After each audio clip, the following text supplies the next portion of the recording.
It's important as a real estate developer, real estate investor, to make sure that you have the right team members working alongside of you. You're always gonna need an attorney, you're always gonna need a financial professional, a CPA or bookkeeper. So you wanna make sure that you choose individuals who aren't just general practitioners, but that you choose individuals who specialize in your chosen field to work in. Welcome to the Property Power Play. My name is Kito J Johnson and I am your host for the conversation. And right here we empower you with the tools necessary to play the game of real estate and win.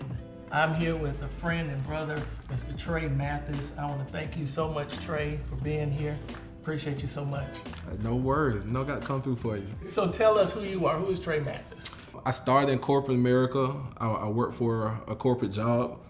You know, I met my wife at the corporate job and we started a family. It's one of those situations to where when you're in corporate America and you start taking a step back and you want to think about what am I doing with my life? Where am I going financially? It got to a crossroads where real estate called me and I love it. I fell in love with the versatility of it, what it can do for you, what it can do for your kids. You said real estate called you. Right.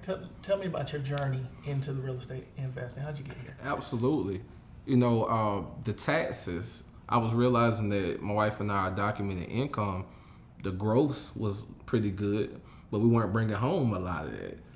And I ran across a book called Rich Dad Poor Dad. Everyone's read it. Yeah. And it changed my life in the sense of it gave me a way to mitigate that tax burden. And so when I read the book, I sat down with my parents, who actually are real estate investors as well. And from there, you know, they helped me get my first property. I was able to leverage my 401k to help with the down payment for said property. By that time, I was already in a single family house through an FHA loan. You know, went in, approved, picked the house out, voila. When I bought my first house, it was a pretty simple process and relatively easy. A couple of documents, a pre-approval letter. Say, hey, Mr. Mathis, if you want to stretch a little bit, we can bump it up for you. This is pre-Dodd-Frank, so it was easy. Unfortunately, 08 happened. The crash occurred. Yeah. A lot of different regulations came in. Wasn't as nearly as loose as it was pre-08. One of those regulations was the Dodd-Frank Wall Street Reform and Consumer Protection Act. That legislation was passed by Congress in response to financial industry behavior that led to the financial crisis of 2007-2008. It sought to make the U.S. financial system safer for consumers and taxpayers. Leading up to 2007, lax regulations led to extremely risky lending practices, which caused a housing sector bubble that ultimately burst and drove the global crisis, the need for public bailouts of financial institutions, and the recession. Communities of color were hit the hardest. Unfortunately, 08 happened. The crash occurred. Everybody had to walk a straight line, so to speak. Most times when a person considers real estate investing or path to entrepreneurship, the first thing they want to do is quit their job. I got to get in, whether it's wholesaling or whatever strategy, they make that first $10,000. They put in their 2-week notice, right? And I can't tell you the number of times I've challenged a person to say, hold up, slow down, don't do that just yet. That might not be the best next step. Do you regret, or I don't know if that's the right way to ask the question, but how do you feel about making the decision to stay on your corporate job while you build this portfolio? I absolutely intend to leave my corporate job after I hit my goal. I have not hit my goal yet. And ironically, my goal, I reserve the right to change my goal. Yes. And I tell people all the time, my monthly rental income hit differently than the W-2 income. Yes. You know, it hits a whole lot different. Yeah. So I don't need as much rental income, as I do for my W-2, because Uncle Sam ain't hitting that the same. Sit down with the CPA or somebody in that space so you can truly understand the value. Yeah. Whether it's a cost segregation study or whether it's something so simple as just the repairs that goes into a property. It's important as a real estate developer, real estate investor, to make sure that you have the right team members working alongside of you. You're always gonna need an attorney, you're always gonna need a financial professional, a CPA or bookkeeper. So So you want to make sure that you choose individuals who aren't just general practitioners, but that you choose individuals who specialize in your chosen field to work in. So for me, my attorney is an individual that only works with real estate professionals, real estate developers, real estate investors. In fact, my attorney is also an investor himself. So he understands the language. He knows when I bring a deal to him what I'm looking to do or what I'm looking to get accomplished. And it's the same thing with a CPA or a bookkeeper. Make sure that the professionals on your team specialize in the same areas of the business that you specialize in.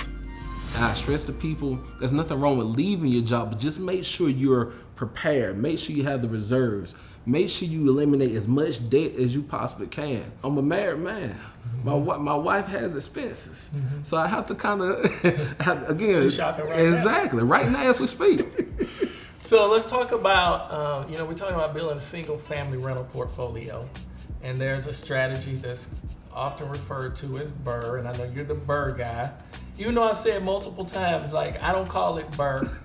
I call it Kito's PR 5-step system. Right? We're talking about the same thing, but let's break that down. What does Brrr mean? The B in Brrr is buying the property, and make no mistake about it, that's an important B.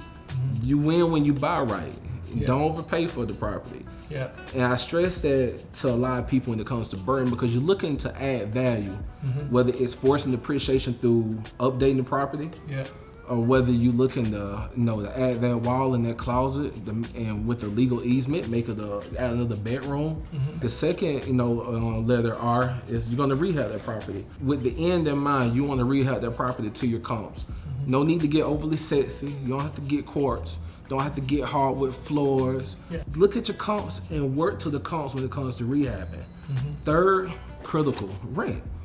They're the good tenant. Make sure they qualify income. Make sure they have a good, history. Make sure they gonna take care of your property. Once you get that tenant in now, you're gonna go to a lender that hopefully you've already lined up. You're gonna refinance that property. Hopefully, if you hit a home run, you're pulling your money out. And then the beauty of the last R, you're gonna repeat that process. Yeah. And that's Brrr. What then would you say is the most efficient way for someone to jump into this strategy? I think home ownership is the best way to get into it. I think it's organic. I think it's gonna teach you a lot about real estate hands-on. You're gonna get very familiar with, a lot of things that I think will take out a lot of investors early on. You're gonna understand the cost of certain things. You're gonna understand how to maintain the property. You're gonna understand the process of buying the property.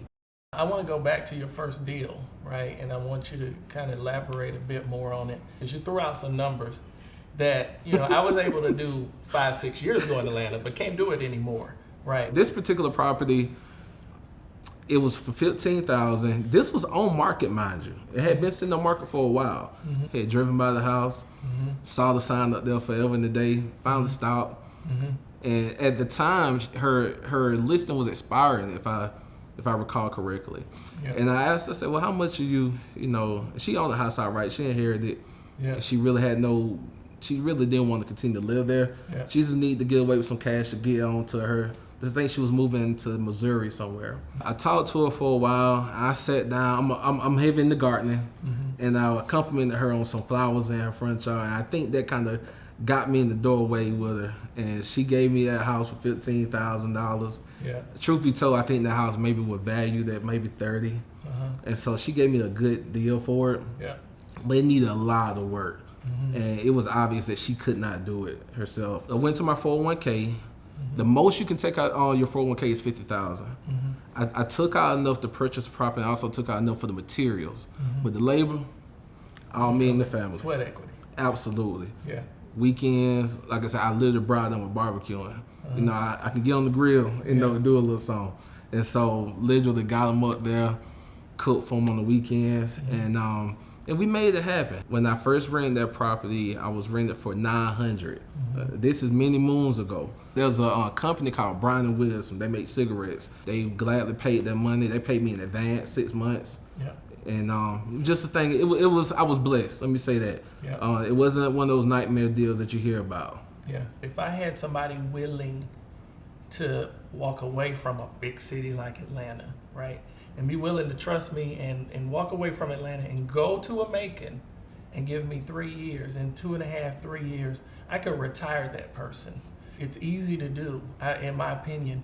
What advantages or disadvantages do you see in your market? Typically, if you're dealing with tertiary market, you're there for a reason. You know that market. That's the difference. People are very territorial. And so when I talk to them and I know I know their neighborhood, I know what happened in Macon years ago. It's easy for me to maneuver in their market, and you're gonna save a lot of money on the labor. Because unfortunately, I'm pretty sure you may deal with a lot of general contractors up here that they go charge general contractor prices with their overhead. I don't deal with that too tough in Macon. What advice would you give someone watching that may be brand new? Get your education up. You got to know what you're getting yourself into, and do an assessment of what you have. Don't worry about what you don't have. Do you have family? What can they do for you? What do you bring to the table? Do you have good credit? When you determine what you have, then you're gonna staff or bring people around you that have what you don't. Absolutely. Right? That's the whole game of leverage, That's right? the key. Got to. Trey, I've loved this conversation. I've enjoyed meeting you, and it's just something about your heart and your spirit that draws me to you every time. I thank God for connecting us together, and I appreciate everything that you are to me and our community. Brother, thank you so much. Trust me, the feeling's definitely mutual.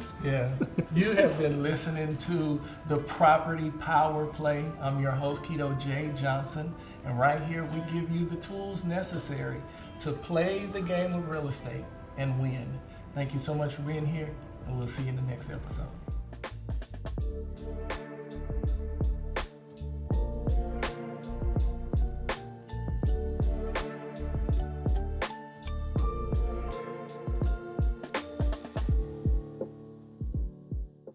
The Convo, the 2-time 2023 Telly Award-winning network and your home for conversations around Black wealth, available on all platforms.